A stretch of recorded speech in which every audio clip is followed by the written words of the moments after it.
Hello and welcome to the show. I am here on GTA 5 today, continuing my quest to find the best driving roads that I can. This particular map that we are going to be tackling is called Myogi. I think that's how it's pronounced. I apologise if it is wrong.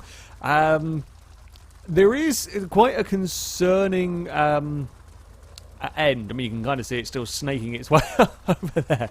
Like with all of these maps, once you're kind of in the area, this sort of way looks okay. Yeah, there is the odd little hole.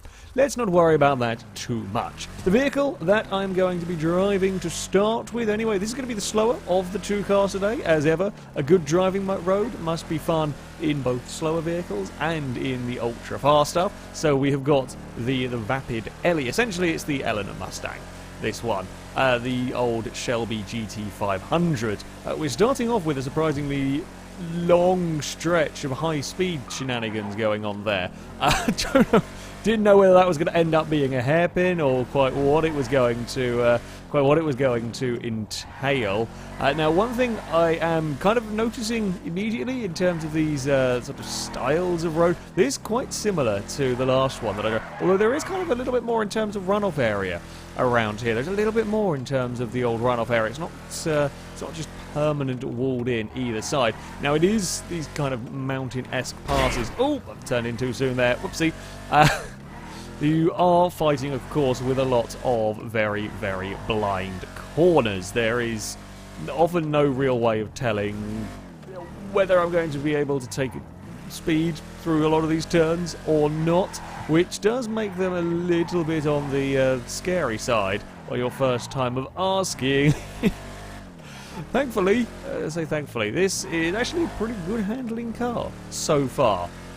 I'm not having massive issues. I mean, unlike the little cardboard monster we had out last time, where you'd throw that one around and the back end's moving about constantly, surprisingly, the big classic muscle car that you would expect would have plenty of power and be willing to move around a lot is actually staying pretty solidly planted on the road. I mean, so far in terms of kind of visual side of things, yeah, there are a few gaps going on in a few of the... Oh dear!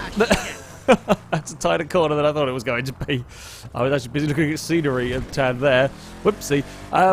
Yeah, there are a few gaps in places, and occasionally the textures go a little bit funky on some of the wall, or sort of concrete walling when you can kind of look behind it.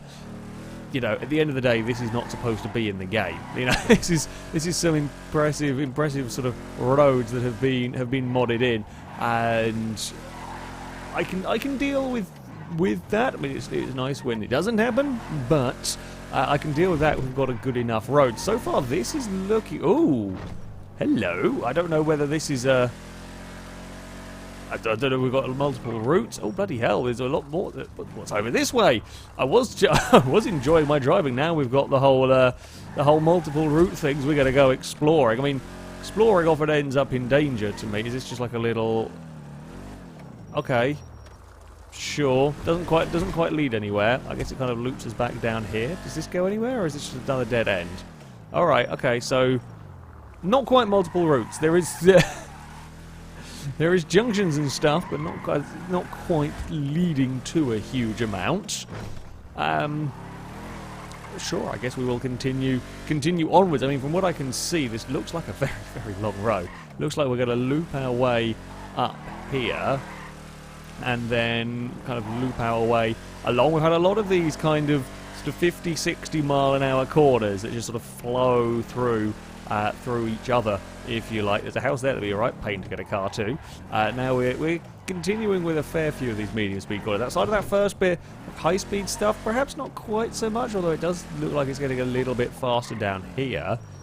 We've got another little sort of stopping point. Oh, I've got a big old car park over here for if you want to be doing your various slidey around shenanigans in a big open space, although that looks... Okay, no, it's not quite as sudden a drop off there as I thought it was going to be. I thought the car park just suddenly fell away into oblivion. It doesn't. There is a little bit of terrain. Oh, we actually got a... We've found a flat corner. I think it's the first sort of flat corner, straightforward hairpin almost bit that we have that we have come across. And, oh, that would be the end. I actually thought that road went on for a fair bit longer than it actually does. That's a cool little road.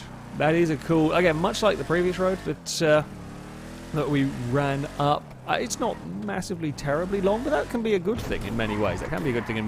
Oh, okay, we hit the curb and it spun our car around.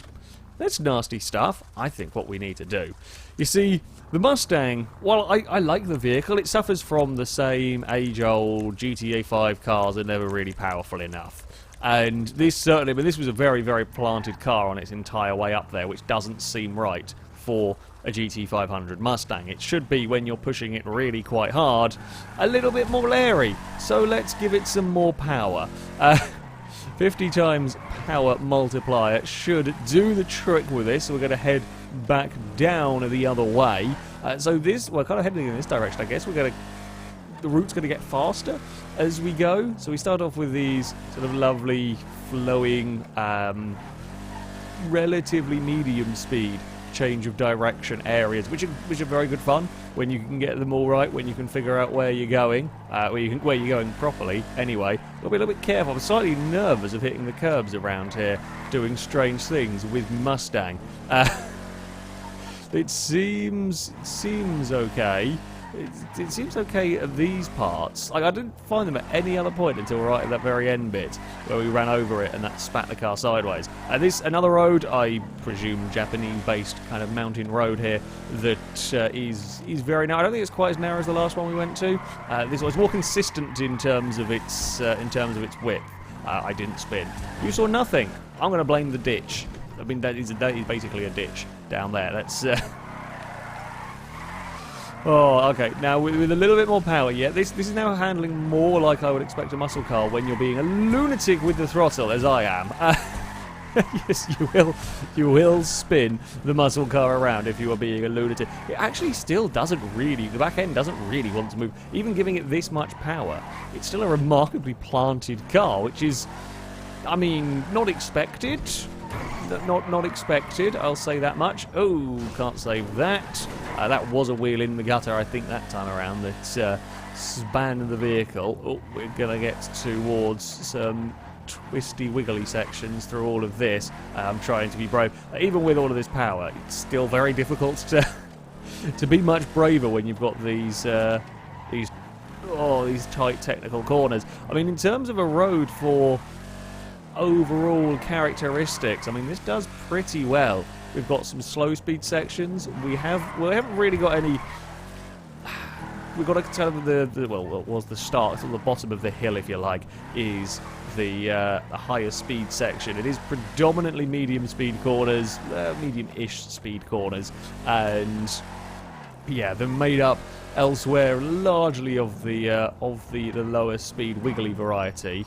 Is that? I think I didn't really pay any attention to this when we went past it first, so I guess that's just another little road to nowhere.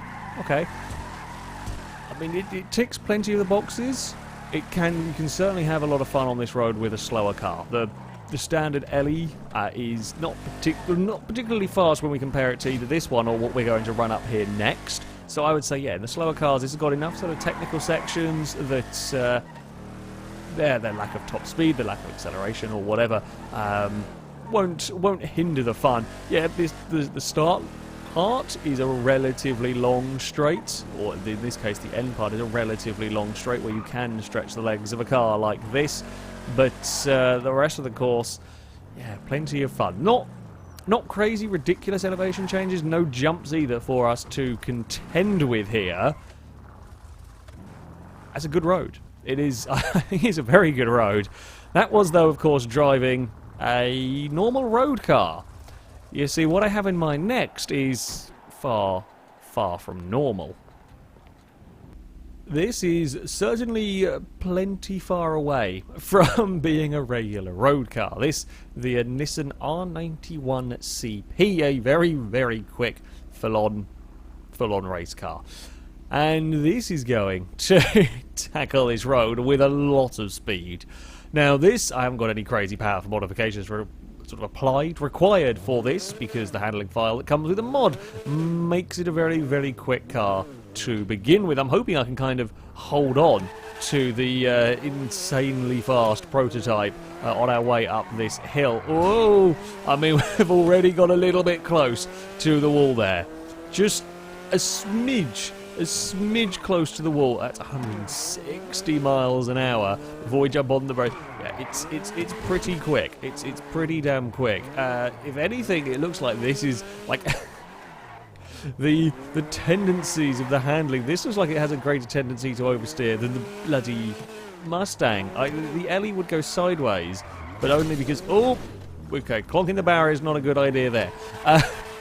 Oh no, we're gonna go, okay, a little bit more, be a little bit more careful on that initial setup. Until we've got up to sort of 40-50 miles an hour, it spins its wheels like a lunatic. So we've got to be very careful with that initial setup. And kind of with the Mustang, it didn't really have oversteer, well, certainly didn't have like off-power oversteer. This thing will slide around if you chuck it into a corner too hard.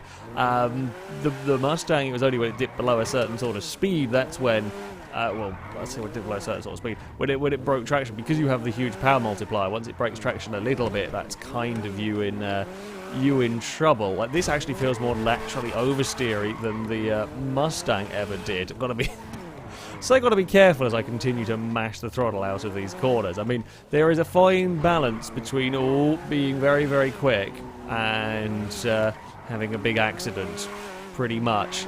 This road is quite good fun, though. This is a lot of fun to go driving up here. I need a little bit better knowledge of the road. Again, that is the downside of this road, certainly compared to some of the ones we saw at Driver's Paradise, where it's a lot more open. Of course, if you have them very open, you tend to lose the scenery detail. When you have them closed in like this, or fairly well closed in like this, you have the scenery detail, but then as a road to try and attack, it's considerably more difficult because just about every single corner is blind. So you've either got to be cautious, or you've got to know the road. Like, either you've got to run a few times up here and get the hang of it, or you're going to have to be very, very careful indeed. It really is just wiggling the back of the Nissan around places where we can get that power down. Yeah, this road as a go for a little bit of a spin. This road as a pure driving experience, I think might be my favourite one so far. I think it might be. There isn't the things that it perhaps lacks. There isn't the same, I say, sense of danger. You can't really have a big crash. I'm sure I can prove that wrong. But it's walled in. You know, you're going to clonk off of a crash barrier here and there. You're not going to fall off the edge of a giant cliff in this map. I mean, the only things you're going to fall off are at the end of them. I think you can potentially ping off. When I loaded up the map, I pinged off a barrier at one point and it flipped the car like within the first about 10 feet. So they do kind of have the FailRace approved barriers going on. However, let's fix up our car, see if we can get to the bottom without dinging the vehicle. However, yeah, in terms of like falling straight off of the map, or say straight off the map, sorry, in terms of just falling off the road, that's, you know, you haven't quite got that sense of danger that we have had in some maps. I've managed to spin it on the gutter immediately. If you like airtime on your driving roads, again, that's not going to be here. However, that is also kind of a positive to this. With it being as technical and with everything being completely blind, I don't think I'd want the cars bouncing around, jumping around, especially not in a car like this. If we were having to deal with crests and bumps that were going to send the cars airborne, or just unload all the suspension, get the car very loose, very wiggly, I mean, it's technical enough that this is going to get loose a lot on its own. This sort of car. Yeah, I mean, if you like your airtime, this isn't going to be the place, the tarmac road for you, although the chances are if you like your airtime, you're probably going to be after off-road trails anyway. Yeah, when you kind of flow all the corners together in this machine, it is pretty good.